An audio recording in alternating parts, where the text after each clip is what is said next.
আসসালামু আলাইকুম। অবিরাম বাংলা সংবাদে সবাইকে স্বাগত জানাচ্ছি। ফিরোজ তোহা। শুরুতেই বিআরবি কেবলস সংবাদ শিরোনাম। কাতারের আমিরের এয়ার অ্যাম্বুলেন্সে আজ লন্ডন যাবেন খালেদা জিয়া। ঢাকায় কিছুক্ষণের মধ্যে অবতরণ করবে জোবায়দা রহমানকে বহনকারী বিমান। সরাসরি যাবেন হাসপাতালে। খালেদা জিয়ার রোগ মুক্তি কামনায় বাদ জুমা। সারা দেশের মসজিদ ও ধর্মীয় উপাসনালয়ে দোয়া প্রার্থনার আহ্বান সরকারের। দোয়া মোনাজাত কর্মসূচি বিএনপির।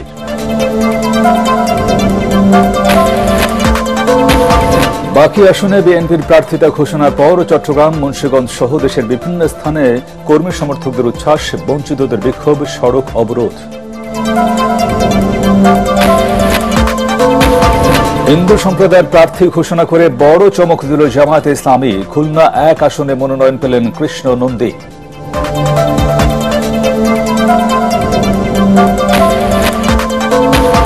এবং জনবল সংকট ও সংস্কারের অভাবে বেহাল দশা জয়পুরহাটের তিলকপুর রেলওয়ে স্টেশনের। চরম দুর্ভোগে যাত্রীরা।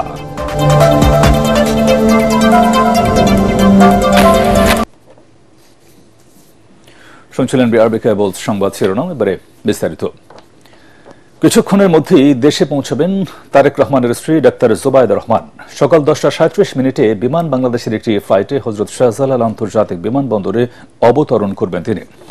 বিমানবন্দরে জোবায়দা রহমানের বোন এবং যুক্তরাজ্যের বিখ্যাত চিকিৎসক রিচার্ড বিলি তাকে স্বাগত জানাবেন। সেখান থেকে সরাসরি এভারকেয়ার হাসপাতালে যাবেন জোবায়দা রহমান। এরপর কয়েক ঘন্টার মধ্যেই কাতারের আমিরের এয়ার অ্যাম্বুলেন্সে লন্ডনের উদ্দেশ্যে যাত্রা করবেন বেগম খালেদা জিয়া। তার সঙ্গে চিকিৎসক সহ মোট 15 জন সফর সঙ্গে লন্ডনে যাবেন। তারা হলেন খালেদা জিয়ার ছোট ছেলে প্রয়াত কোকুর স্ত্রী সৈয়দা শামিলা রহমান, বিএনপির স্থায়ী কমিটির সদস্য doctor AZM Zahid Hossain, BNP চেয়ারপারসনের উপদেষ্টা doctor Mohammad Anamul Haque Chowdhury, doctor Fakhruddin Mohammad Siddiqui, doctor Shahabuddin Talukdar, doctor Nuruddin Ahmed, doctor Zafar Iqbal, doctor Mohammad Al Mabun. আরও যাবেন হাসান শাহরিয়ার ইকবাল, সৈয়দ শামিন মাহফুজ, মোহাম্মদ আব্দুল হাই মল্লিক, মোহাম্মদ মাসুদার রহমান, ফাতেমা বেগম এবং রূপা শিকদার।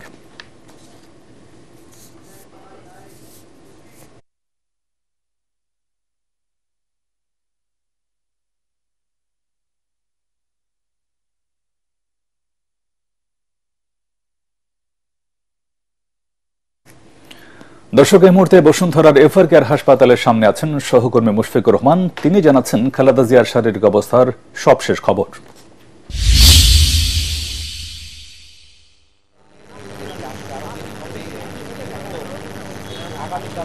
তো এভারকেয়ারের নিচে আছি।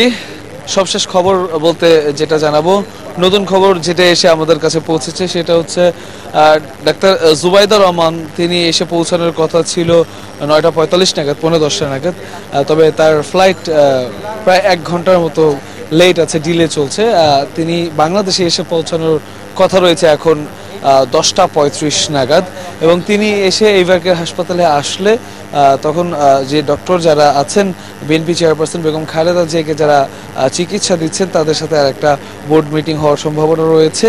এবং তারপরে গতকালকে যেমনটি আমাদেরকে জানিয়েছিলেন ডক্টর AZM জাহিদ হোসেন যে তার শারীরিক যে অবস্থা, সেই অবস্থার ব্যাপারটা খুব একটা পরিষ্কার তিনি কালকে করেননি। তবে বিদেশে লন্ডনে নিয়ে গিয়ে যে তার চিকিৎসা করার কথা যেটা বলেছিলেন, এবং আজকে ভোর নাগাদ আসলে সেটা হওয়ার কথা ছিল, কিন্তু সেটা আপনারা এরই মধ্যে জানেন যে গতকাল সন্ধ্যায় কিন্তু মহাসচিব মির্জা ফখরুল ইসলাম আলমগীর তিনি কিন্তু বলেছেন যে কাতার থেকে যে এয়ার অ্যাম্বুলেন্স আসার কথা সেটার যান্ত্রিক ত্রুটির কারণে সেটা আসতে পারেনি, এবং এর জন্য কিন্তু আসলে যাত্রাটা বিলম্বিত হয়েছে। এবং বিলম্বিত হয়ে ঠিক কখন যাবেন সেই সময়টা কিন্তু এখনো পর্যন্ত জানানো হয়নি। এবং আমরা যতটুকু জেনেছি নতুন করে আরেকটি এয়ার অ্যাম্বুলেন্স আসছে, সেটা আসার পর আসলে হয়তো বা সিদ্ধান্ত হবে। যেমনটা বলছিলাম যে জোবায়দা রহমান আসলে এভারকেয়ার হাসপাতালে পৌঁছালে তারপরে ডাক্তারদের সাথে তার শারীরিক যে পরিস্থিতি আছেন বেগম খালেদা জিয়ার, সেই পরিস্থিতি নিয়ে আরেকটা মিটিং বা বৈঠক হবার কথা রয়েছে। এবং তারপর পরই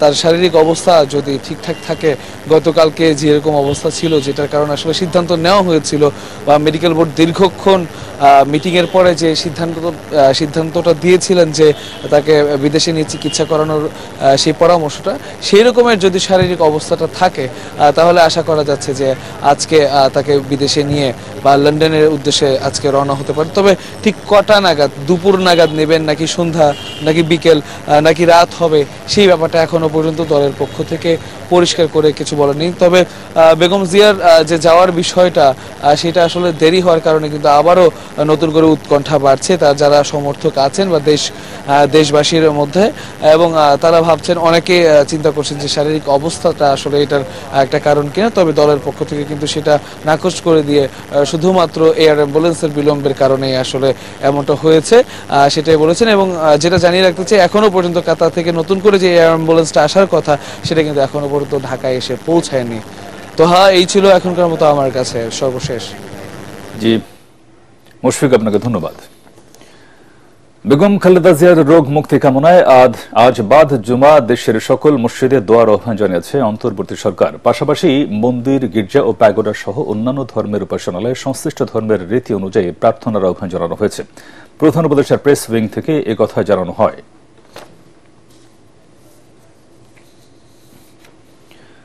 খালেদা জিয়ার শারীরিক অবস্থা অপরিবর্তিত বলে জানিয়েছেন বিএনপির সিনিয়র যুগ্ম মহাসচিব রুহুল কবির রিজভী। দলের নয়াপল্টন কেন্দ্রীয় কার্যালয়ে সংবাদ সম্মেলনে তিনি জানান, দেশি বিদেশি চিকিৎসকদের সমন্বয়ে তাকে সর্বোচ্চ চিকিৎসা দেওয়া হচ্ছে। খালেদা জিয়ার রোগ মুক্তি কামনায় শুক্রবার দেশের সব মসজিদ, মন্দির ও ধর্মীয় উপাসনালয়ে দোয়া ও প্রার্থনার কর্মসূচি ঘোষণা করেন রিজভী। এছাড়া আগামী 7 থেকে 13 ডিসেম্বর দেশ গড়ার পরিকল্পনা নিয়ে মতবিনিময়ের কর্মসূচি পালন করবে বিএনপি। এতে লন্ডন থেকে ভার্চুয়ালি যুক্ত থাকবেন দলের ভারপ্রাপ্ত চেয়ারম্যান তারেক রহমান।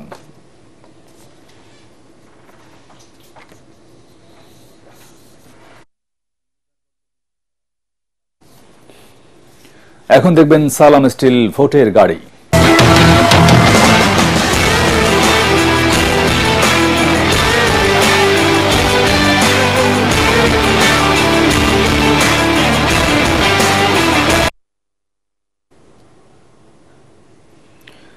জাতীয় সংসদ নির্বাচনে চট্টগ্রামে বিএনপির বাকি 4 আসনে প্রার্থী ঘোষণায় নেতাকর্মীরা উচ্ছ্বাস জানালেও বঞ্চিতরা সড়ক অবরোধ করে বিক্ষোভ করে। চট্টগ্রাম 6 রয়জন আসনে গিয়াসউদ্দিন কাদের চৌধুরীর মনোনয়ন ঘোষণার পর সেখানে তার সমর্থক নেতাকর্মীরা শুকরানা মাহফিল ও মোনাজাত করে। এ সময় তারা ধানের শীষের বিজয়ে ঐক্যবদ্ধভাবে কাজ করার আহ্বান জানান।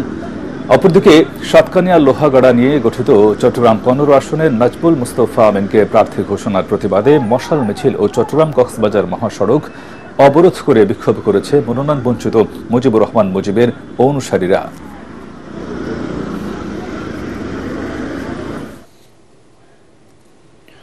মুন্সিগঞ্জ 3 সদর গজারি আসনে বিএনপির মনোনয়ন পেয়েছেন কেন্দ্রীয় সমাজ কল্যাণ বিষয়ক সম্পাদক কামরুজ্জামান রতন। বৃহস্পতিবার কেন্দ্র থেকে তার প্রার্থিতা আনুষ্ঠানিকভাবে ঘোষণার পরপরই আনন্দের বন্যা বয়ে যায় কামরুজ্জামান রতনের শিবিরে। এদিকে তার মনোনয়ন বাতিলের দাবিতে মুন্সিগঞ্জ শহরের সুপার মার্কেট এলাকায় বিক্ষোভ মিছিল করেছে জেলা বিএনপির সদস্য সচিব মহিউদ্দিন আহমেদের কর্মী সমর্থকরা। এ সময় কামরুজ্জামান রতন স্থানীয়ভাবে গ্রহণযোগ্য নন এমন দাবিতে তার প্রার্থিতা পুনর্বিবেচনার দাবি জানানো হয়। বিক্ষোভে উপস্থিত ছিলেন জেলা বিএনপির আহ্বায়ক কমিটির সদস্য আতর রহমান বাবুল, শহীদুল ইসলাম কমিশনার, কাজী আবু সুফিয়ান বিপ্লব, সদর থানা বিএনপির সাধারণ সম্পাদক সাইদুর রহমান ফকির সহ অঙ্গ সংগঠনের নেতারা।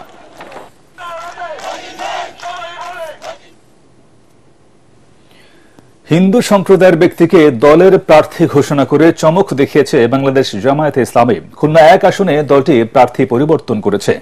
আসনটিতে চূড়ান্ত প্রার্থী হিসেবে জামায়াতের ডুমুরিয়া উপজেলা হিন্দু কমিটির সভাপতি কৃষ্ণ নন্দীর নাম ঘোষণা করেছে জামায়াত। কৃষ্ণ নন্দীর নেতৃত্বে প্রতিটি রাজনৈতিক সমাবেশেই সনাতন ধর্মাবলম্বী নারী পুরুষের সরব উপস্থিতি দেখা গেছে। তিনিও নির্বাচনে জয়ের ব্যাপারে আশাবাদী। খুলনা থেকে এসএম হাবিবের রিপোর্ট, জানাচ্ছেন নিয়াজ জামান সজীব। হিন্দু সম্প্রদায় অধ্যুষিত বটিয়াঘাটা ও দাকোপ উপজেলা নিয়ে গঠিত খুলনা 1 আসন 1991 সাল থেকে 2024 পর্যন্ত এই আসনটিতে আওয়ামী লীগের হিন্দু প্রার্থীরা জয়ী হয়েছেন। এমনকি 1996 সালের 15 ফেব্রুয়ারি নির্বাচনে বিএনপির প্রার্থী হিসেবে জয়ী হন প্রফুল্ল কুমার মণ্ডল। সবকিছু বিবেচনা করে এবার নতুন চমক দিল জামায়াতে ইসলামী। ঘোষিত প্রার্থী মাওলানা শেখ আবু ইউসুফকে পরিবর্তন করে ডুমুরিয়া উপজেলা হিন্দু কমিটির সভাপতি কৃষ্ণ নন্দীকে চূড়ান্ত প্রার্থী হিসেবে ঘোষণা করেছে দলটি। 2003 সাল থেকে জামাতের রাজনীতিতে সম্পৃক্ত কৃষ্ণ নন্দীর গ্রামের বাড়ি ডুমুরিয়া উপজেলার চুকনগরে। কৃষ্ণ নন্দী নাকি শুনেছি এখানে এসেছে, তা মোটামুটি আমরা তাকে স্বাগত জানাই। বাইরের থেকে এসে দাঁড়াবে কেন, এলাকা তো বহু প্রার্থী আছে। কৃষ্ণ নন্দীকে কখনো দেখিনি এবং তা আমরা চিনিও না ওনাকে। উনি নমিনেশন পাওয়ায় আমি খুব আনন্দিত। কৃষ্ণ নন্দীকে প্রার্থী হিসেবে ঘোষণা দেন দলের কেন্দ্রীয় সাংগঠনিক সেক্রেটারি জেনারেল ও খুলনা অঞ্চলের পরিচালক মুহাদ্দিস আব্দুল খালেক। জামায়াতের প্রার্থী কৃষ্ণ নন্দী জানান, দ্রুত বটিয়াঘাটা থেকে নির্বাচনী প্রচারণা শুরু করবেন তিনি। সন্ত্রাস মুক্ত, চাঁদাবাজ মুক্ত, মাদক মুক্ত করার 3টা প্রতিশ্রুতি আমি দিলাম। যার ওখানে আমি মনে করি যে হিন্দু অধ্যুষিত হলেও হিন্দু মুসলমান এখন আদালতি ভোটার, সবাই দাঁড়িপাল্লার পক্ষে ভোট দেবে। জামায়াতের আগে মনোনীত প্রার্থী মাওলানা শেখ আবু ইউসুফ নতুন প্রার্থী কৃষ্ণ নন্দীর নির্বাচন পরিচালনার দায়িত্ব পালন করবেন। জামাত ইসলামী শুধু মুসলিমকে নিয়েই তারা চলে এবং অন্য কিছু করা যায় না, তারা মৌলবাদী যেটা বলে এটা আসলে যে তা নয়, তার অংশ হিসেবে এটা তাকে দেওয়া হয়েছে। জামায়াতের নেতারা জানান, খুলনা ও কিশোরগঞ্জে 2 জন হিন্দু সম্প্রদায়ের মানুষকে প্রার্থী করা হয়েছে, আরো কয়েকজনকে করার চিন্তা ভাবনা রয়েছে। Bureau report, ATN Bangla. ত্রয়োদশ জাতীয় সংসদ নির্বাচনকে সামনে রেখে বগুড়া 4 আসনের নির্বাচনী মাঠে নতুন মাত্রা যোগ করেছে জামায়াতে ইসলামী মনোনীত প্রার্থীর প্রচারণা। জুলাই বিপ্লবের চেতনা তুলে ধরে নন্দীগ্রামে অনুষ্ঠিত হয়েছে ছাত্র যুব সমাবেশ। এতে অংশ নিয়েছেন ছাত্র শিবিরের কেন্দ্রীয় সভাপতি ও দেশের 3টি বিশ্ববিদ্যালয়ের বিজয়ী ভিপিরা। মাঠ পর্যায়ে উৎসবমুখর পরিবেশে জমে উঠেছে প্রচারণা।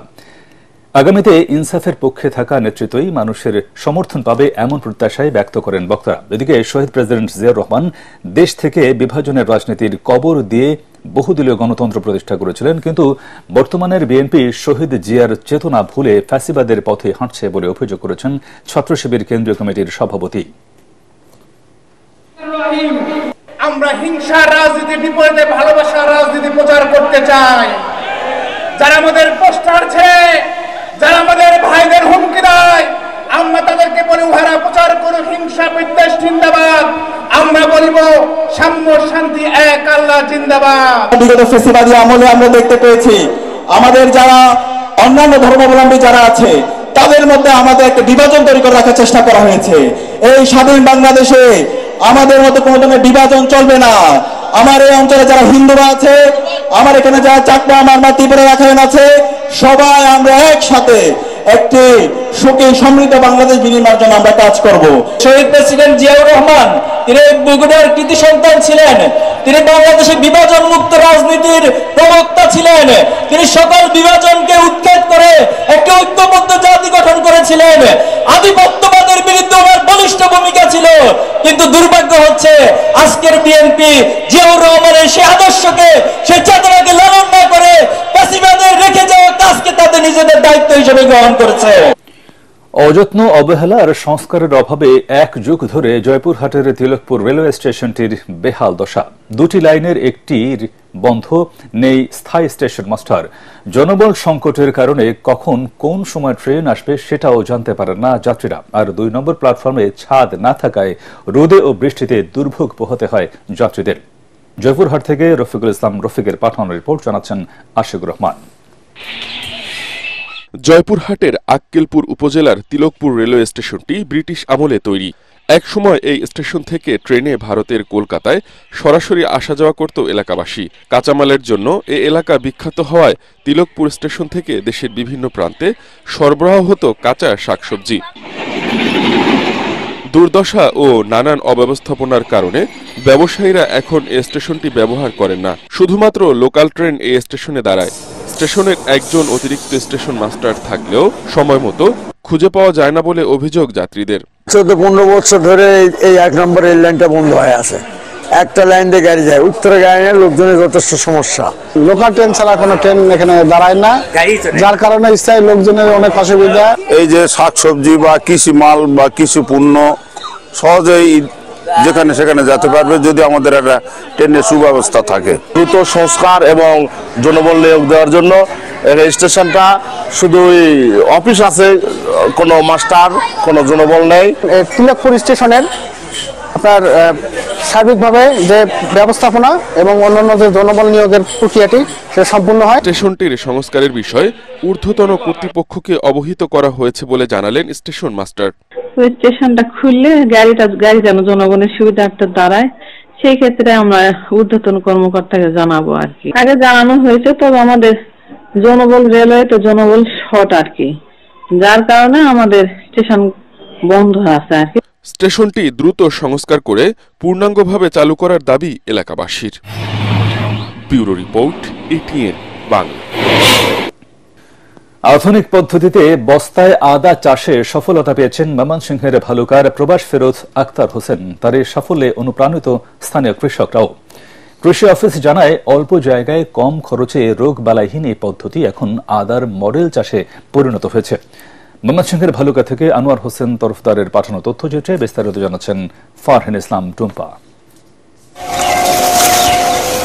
চলতি বছর 40% জমিতে 5,500 বস্তায় আদা চাষ করেছেন ভালুকার হবিরবাড়ি ইউনিয়নের পাড়াগাঁও আওলাতলী এলাকার আক্তার হোসেন। তিনি জানান, দেশে ফিরে ব্যবসার পাশাপাশি স্থানীয় কৃষি কর্মকর্তার পরামর্শে শুরু করেন বস্তায় আদা চাষ। খরচ বাদ দিয়ে 5 লাখ টাকা লাভের আশা আক্তারের। বস্তায় মাটি ভরার পরে এই পর্যন্ত যে আদা গাছের যে ইয়াগুলি দেখতেছি, যে গাছের যে গ্রোথ মোটামুটি ভালো, প্রতি বস্তায় আপনার 1-1.5 কেজি আদা হইতে পারে। আদার ফলন মোটামুটি সুন্দর দেখে মানুষ এই আদা ক্ষেত দেখতে আসছে। এত সুন্দর ফসল হচ্ছে, এখন দেখা গেছে আমরা ফসলাদি করলে এইভাবে এই নিয়মিত পদ্ধতিতে করলে উত্তম ভালো হবে। স্থানীয় কৃষি কর্মকর্তারা জানান, এই পদ্ধতিতে ছত্রাকের আক্রমণ কম হয়, আবার বৃষ্টি হলেও আদা পচে না। বস্তাতে কিন্তু আপনার উপরে পানি জমে থাকার কোনো সুযোগ থাকে না, কারণ বস্তার নিচে ছিদ্র থাকে, আমাদের পানিগুলো অটোমেটিক নিষ্কাশিত হয়ে যায়। বস্তা আদা করার সুবিধাটা হচ্ছে যে রোগবালাই পোকামাকড়ের আক্রমণটা অনেক কম হয় এবং যে কোনো কৃষক তার বাড়ির আশেপাশে জায়গাটুকু ব্যবহার করতে পারে। তো এই জন্য আমাদের সামনে আরো লক্ষ্য আছে যে প্রায় 1.5 লাখের উপর বস্তা যেন আমরা করতে পারি। এ পর্যন্ত আমাদের প্রায় 85,000 বস্তায় আমাদের উপজেলায় আদা হয়েছে। তো উনি যদি ঠিক দামটি পায়, তাহলে আশা করছি যে সামনে আরো কৃষকরা অনুপ্রাণিত হবে। এবছর ভালুকায় মোট 84,000 বস্তায় আদা চাষ হয়েছে। Bureau report, ATN Bangla. সন্ধানী লাইফ ইন্স্যুরেন্স আন্তর্জাতিক সংবাদ।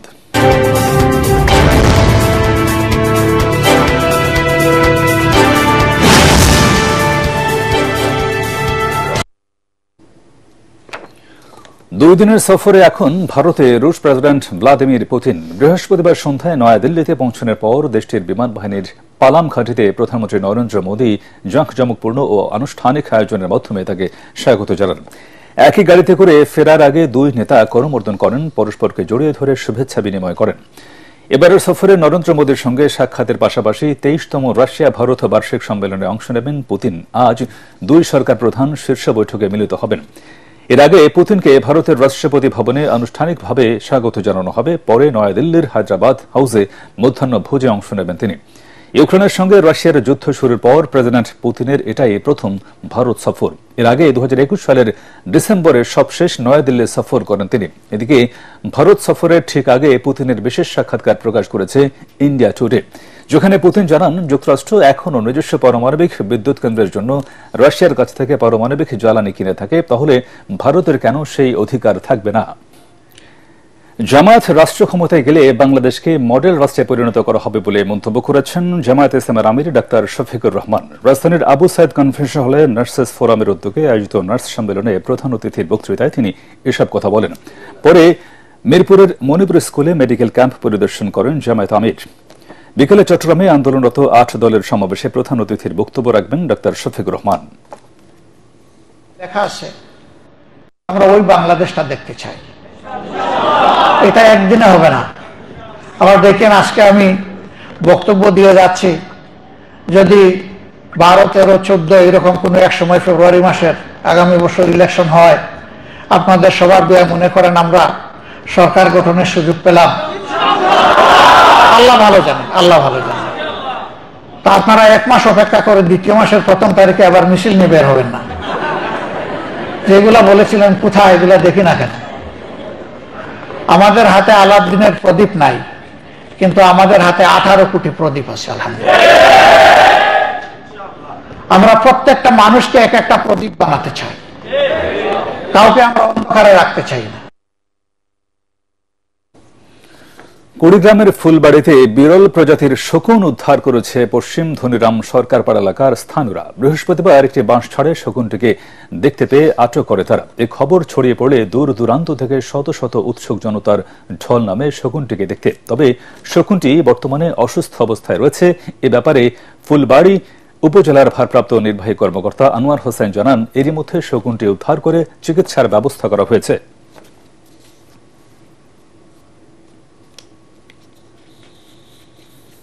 এবার খেলার খবর।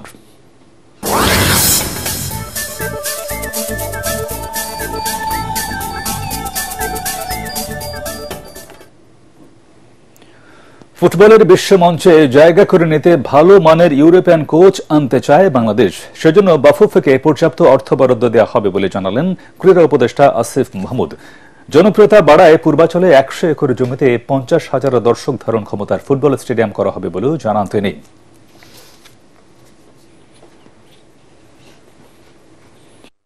বাফুফেকে উন্নত মানের ইউরোপীয় স্ট্যান্ডার্ডের কোচ হায়ার করা, অর্থ যেন একটা ব্যারিয়ার হয়ে না দাঁড়ায়, সেই জায়গা থেকে আমরা একটা সহযোগিতা করার বা একটা ফান্ড তাদেরকে দেওয়ার চেষ্টা করছি। আমরা স্বপ্ন দেখি যে আগামীতে আমরা এশিয়া কাপ এবং এমনকি বিশ্বকাপে কোয়ালিফাই করার মতো একটি দল গঠন করতে পারবো। শেষ করার আগে বিআরবি কেবলস সংবাদ শিরোনাম আরেকবার। কাতারের আমিরে রিয়াল অ্যাম্বুলেন্সে আজ লন্ডন যাবেন খালেদা জিয়া। ঢাকায় কিছুক্ষণের মধ্যে অবতরণ করবে জোবায়দুর রহমানকে বহনকারী বিমান। সরাসরি যাবেন হাসপাতালে। খালেদা জিয়ার রোগ মুক্তি কামনায় বাদ জুমা সারা দেশের মসজিদ ও ধর্মীয় উপাসনালয়ে দোয়া প্রার্থনার আহ্বান সরকারের। দোয়া মোনাজাত কর্মসূচি বিএনপির।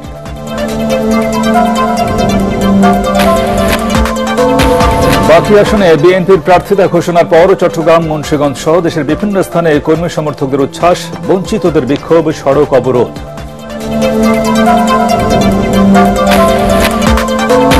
হিন্দু সম্প্রদায়ের প্রার্থী ঘোষণা করে বড় চমক দিল জামায়াতে ইসলামী। খুলনা 1 আসনে মনোনয়ন পেলেন কৃষ্ণ নন্দী।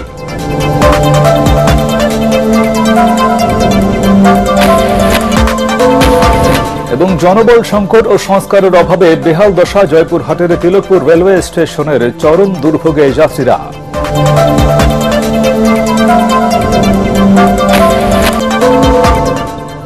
পরবর্তী সংবাদ দেখার আমন্ত্রণ জানিয়ে এখনকার মতো শেষ করছি। আর এটিএন বাংলা সংবাদ ইউটিউবে দেখতে ব্রাউজ করুন, youtube/ATN Bangla News। ধন্যবাদ সবাইকে।